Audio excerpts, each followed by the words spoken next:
Subscribe now and press the bell icon. Never miss an update.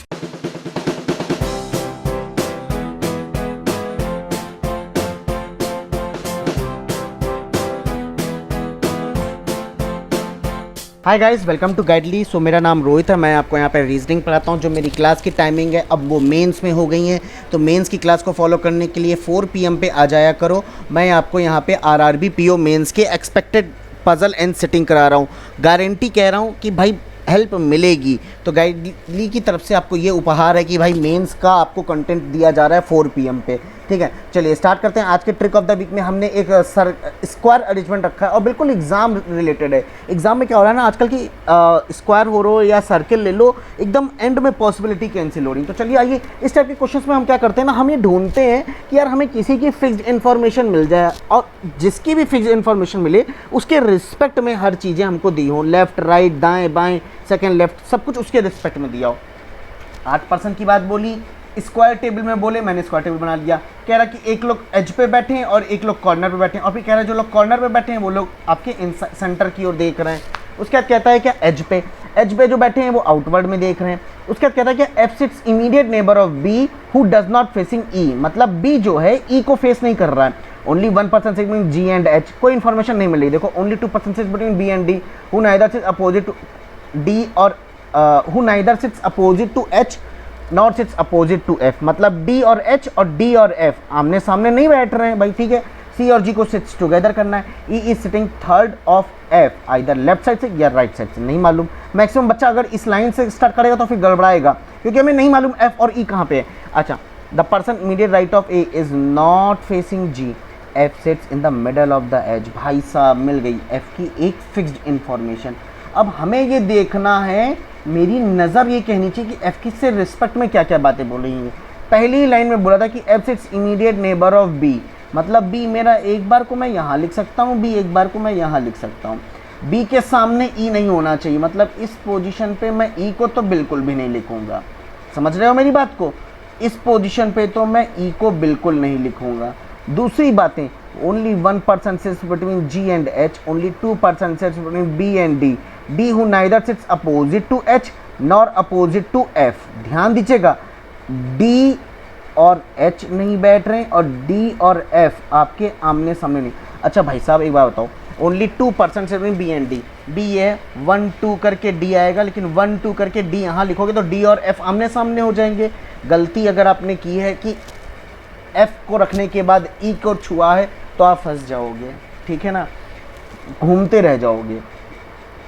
तो 1 2 करके D मेरा confirm, ये यहाँ वाले केस में 1 2 करके डी मेरा कन्फर्म, ये ठीक है, कोई दिक्कत नहीं। आगे देखो, अब हम आगे देखते हैं कि और क्या कर सकते हैं। भाई डी और एच आमने सामने नहीं बैठ रहे हैं, डी और एच आमने सामने बैठ रहे हैं, लेकिन आगे देखो क्या बोला है, 1% जी एंड एच, तो अभी हमको जी भी नहीं मालूम एच भी नहीं मालूम।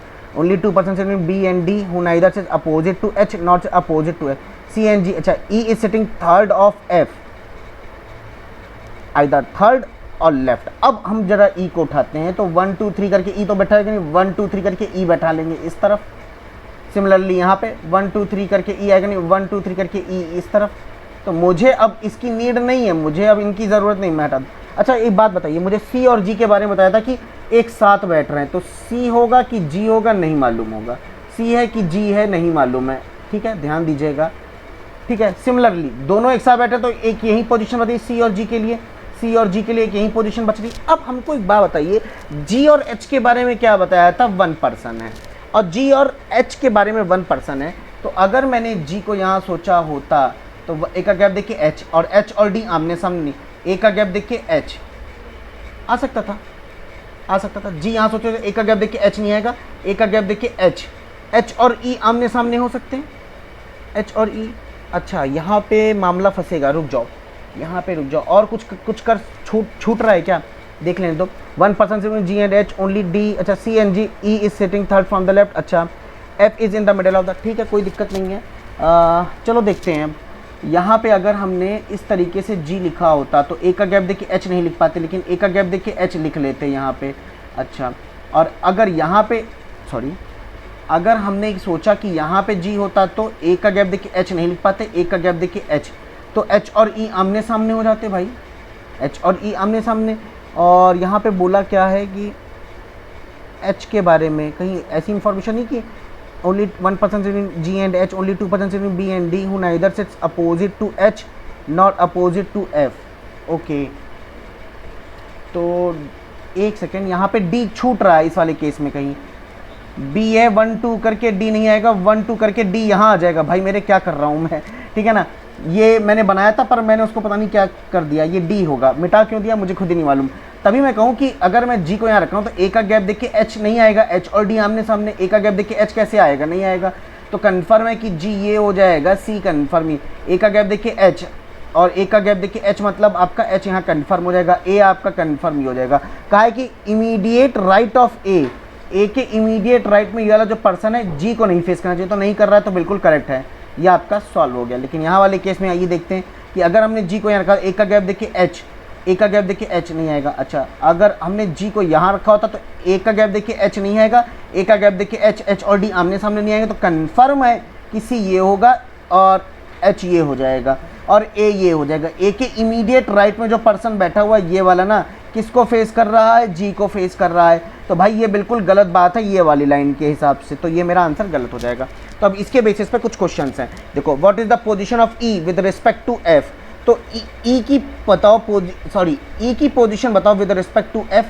1 2 3, थर्ड राइट में, third to the right, second to the left, immediate right, third to the left, none of these. Answer is none of these. Clear है, बोलो, ठीक है। How many person are sitting between A and B when counted from the left of B। Left of B, B ये है, तो left of B से किसके बीच में बोला है, how many person between A and B। तो लेफ्ट ऑफ B मतलब कोई भी पर्सन नहीं बैठ रहा है, नन बैठ रहा है। Option number D is the correct answer. Okay, option number D. चलो, who among the following person sits third to the right of G। G के थर्ड राइट में, G के थर्ड राइट में, G के वो 1 2 3 A बैठ रहा है, पर इसके बारे में कोई इन्फॉर्मेशन देखिए क्या है। The one who sits immediate right of E। देखो, E के इमीडिएट राइट में तो बैठ रहा है जो, वो होगा आपका option number C. Which of the following statement is true. इनमें से दिए हुए शब्दों में से कौन सा स्टेटमेंट ट्रू है। Option number C is the correct answer, that F sits immediate right of B. देखो ना, F sits immediate right of B, बिल्कुल है ना।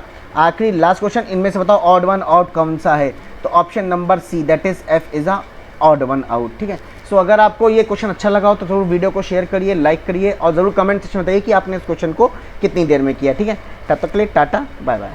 Subscribe now and press the bell icon. Never miss an update.